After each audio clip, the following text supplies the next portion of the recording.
Salam, xoş gördük hər biriniz hörmətli müəllimlər və müəllimliyə namizəd olan şəxslər. MİQ və sertifikasiya imtahanları üçün nəzərdə tutulmuş dərs qruplarımız davam edir.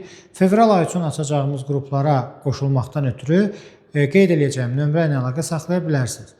Bilirik ki, imtahana yaxınlaşdıqca müddət qısalır və müddət qısaldıqca da imtahana proqramı çatdırmaq da çətinləşir.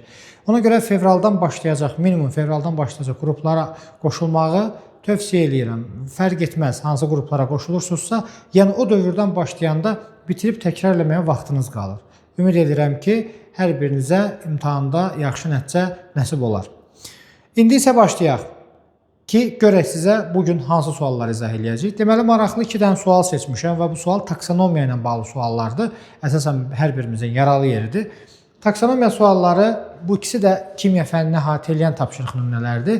Gəlin baxaq görək, bu kimya üçün nəzərdə tutulan bu iki taksonomiyalarda cavablar nələrdir? Sual belədir.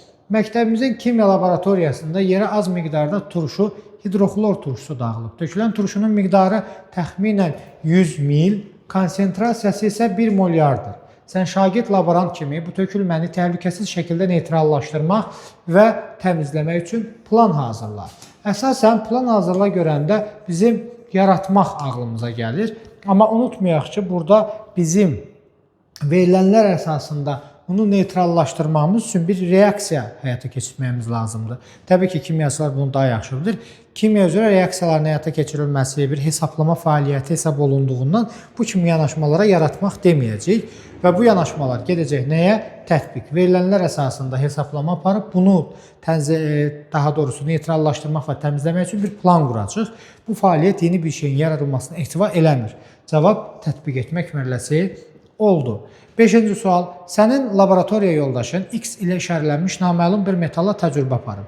Bu metal hidroxlor turşusu ilə reaksiyaya girmiş və nəticədə hidrogen qazı ayrılmışdır. Standart temperatur və təzyiq şəraitində toplanan hidrogen qazının həcmi 448 mil olmuşdur və bu zaman 0,50 qram X metalı istifadə edilmişdir. Təcrübə zamanı istifadə olunan metalı müəyyənləşdir. Yəni biz nəyi müəyyənləşdirəcəyik? Təcrübə zamanı istifadə olunan bax bu X ilə işarə olunmuş metalın nə olduğunu. Təbii ki, yenə də verilənlər bizə təqdim olunubdur. Bu verilənlərdən istifadə edərək müvafiq proseduru icra eləyəcəyik. Yəni bir növ fəaliyyətin icrası həyata keçirilir. Fəaliyyət icra olunduğuna görə bu fəaliyyət nəticəsində biz hansı metaldan istifadə olunduğunu tapmış olacaq. Və bu yanaşmada nəyə getmiş olar? Tətbiq etmək mərhələsinə getmiş olar. Ona görə cavab B variantı oldu. Ümid edirəm ki, sizin üçün faydalı oldu. Növbəti izahda görüşərik. Kanala abunə olmağı və paylaşmağı, rəy yazmağı unutmayın. Sağ olun.